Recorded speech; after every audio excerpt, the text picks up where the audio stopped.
ئێرە دەنگی کوردەکانی دانیشتووی ئەمریکا بۆ ئازادی، ئاشتی و دموکراسیە.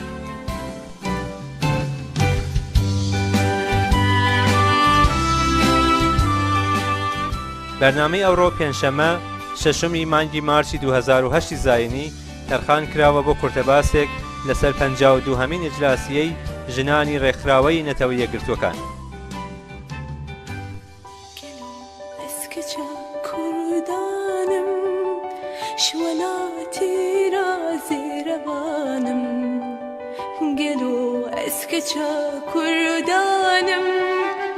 شوالاتي رازي روانم روناهيا جابت شبيمة وشابا جيرو قندانم روناهيا جابت شبيمة وشابا جيرو قندانم قندانم قندانم.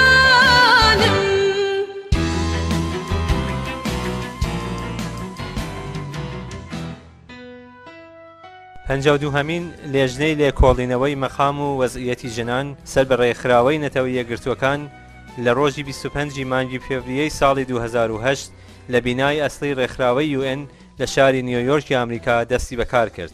ئیجلاسیەی ئەو ساڵی لێژنەی ژنان تا ڕۆژی 7 مانگی مارچی 2008 بەردەوامە و لە ڕۆژی 7 مارچدا بەڕێزگرتن لە ڕۆژی جیهانی ژن بەکاری خۆی خاتیمە دەدات.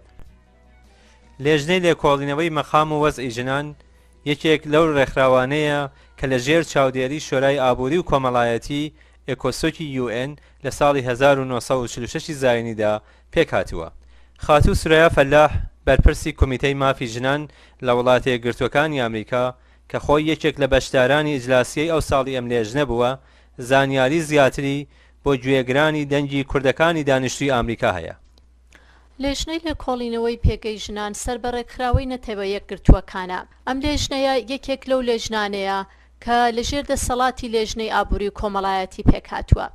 لە ساڵی 1946دا لە پاش شەڕی جیهانی دووەم پێکهات. 45 ئەندامی هەیە و دەورەی ئەندامەتی 4 ساڵە و دەنگدان بۆ ئەم لێژنەیە لە نێو کمیسیۆنی ئابووری و کۆمەڵایەتی جێبەجێکرێت. ئەم لێژنەیە بۆ ڕۆشنکردنەوەی مافی مرۆڤ، پێشگیری لە وەزعی فێرگا، دەستخۆشی لە وڵاتەکان بۆ قبوڵی یاسا نەتەوەییەکان، فێرکردنی و هۆشیاریکردنی جەهان بەرامبەر بە مافی ژن و یارمەتی بۆ بەشداری ژنان لە کۆمەڵگادا ئیشی کردووە. هەموو ساڵێک بۆ ساڵی داهاتوش مەسئلەیەک تەرخان دەکرێت و هەموو بەشداران لەسەر ئەو مۆزوعە ئیش و تاقیق دەکەن. باسی ئەم ساڵ تایبەت بوو بە بودجەی تەرخانکراو بۆ پەرەپێدان بە پرسی یەکسانی ڕەگەزی و بەهێزکردنی پێگەی ژنان.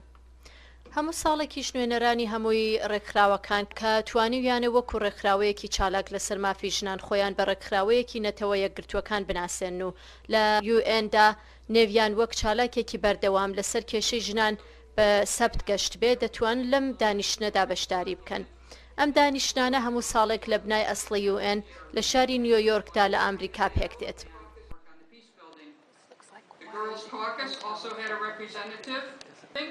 Those might be all of the caucus. خاتوو سورەیا فەلاح لە قسەکانی ئەم لێژنەدا باسن ناکۆچیەکان لەسەر مافی ژنانی کورد لە هەر چوار پارچەی کوردستاندا دەکات و لەسەر 3 خاڵی گرنگ بۆ گۆڕانکاری لە ژیانی ژنی کورددا پێدا دەگرێت. Good morning, distinguished chairwoman and the committee. I am glad that I have given this moment to talk as a Kurdish woman representative. My name is Soraya Falah. I am a Kurdish woman rights activist. I live in one of the most privileged countries in the world, but my mind and heart are always with my 20 million other Kurdish sisters in this privileged region. I would like to catch all of the present NGOs and United Nations Commission on the Status of Women toward all Kurdish women that have been forgotten and no one has ever spoken on their behalf in this place. Kurdish women not only suffer due to being a woman, but they suffer from multiple discrimination due to being a Kurd. They being ethnocide, lingocide and genocide. I would like to indicate 3 important points. 1. There are so many individual Kurdish women who are eager to work, change their family's life, and in the result being part of the global improvement. Kurdish women have never been subjected to scientific research, and the amount of suicide, self-burning, and self-mutilation increase. They suffer from injustice, violence, physical and psychological problems. Kurdish women need your attention in your projects for professional training to work on land, occupational training, skill in medical and social services. Please come to me to make this link and connection. By your attention, let them know that they are not being forgotten. Thank you so much for your attention. ڕێزداران، نوێنەران و ئەندامانی لێژنا بەیانیتان باش. زۆر پێی خۆشحاڵم کاو دەرفەتتان بۆ من ڕەخسان کە وەکو نوێنەری لەلایەنی ژنانی کورد بیر و بڕوای خۆم دەربڕم.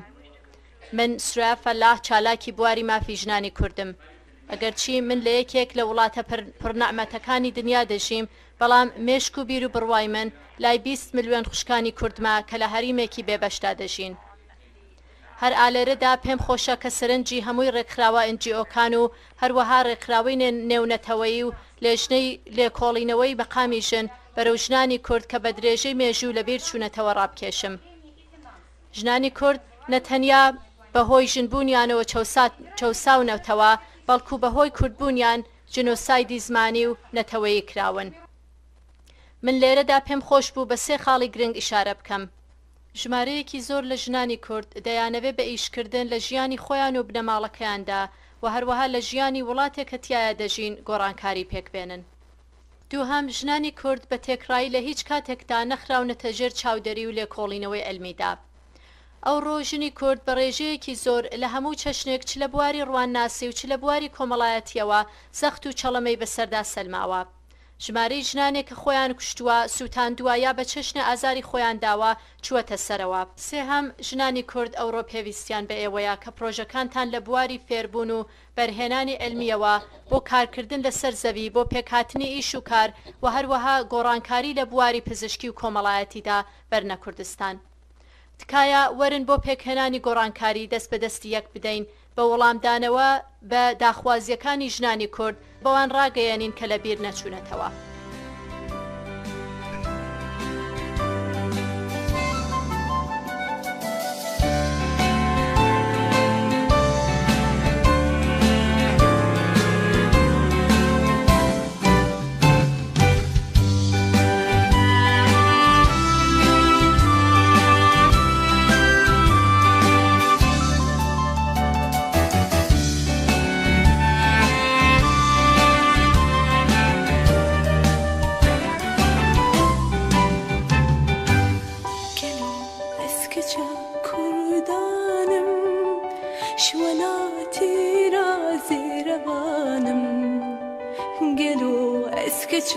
كردانم شولاتي رازي روانم روناهيا چابت شبيمه وشابا جيرو گندانم روناهيا چابت شبيمه روشابا جيرو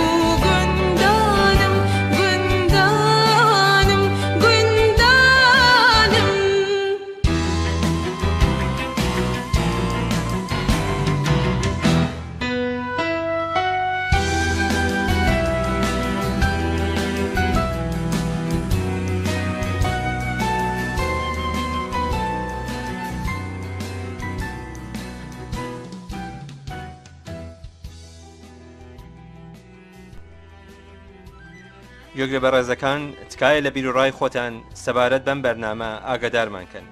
ئێوە دەتوانن بیرروڕاکانتان لە ڕێگای پۆستی ئینتەرنەتی info@vokradio.com بۆ ئێمە ڕاگەێنن. ئەگەر دەتانەوێت لەگەڵ ئێمەدا هاوکاریتان ببێت، تکایە لە ڕێگای پۆستی ئینتەرنەتیەوە یا لە ڕێگای ژمارە تەلەفۆنی 818 700 0933 ئاگادارمانکەن. زۆر سپاس، کاتێکی خۆشتان بێت.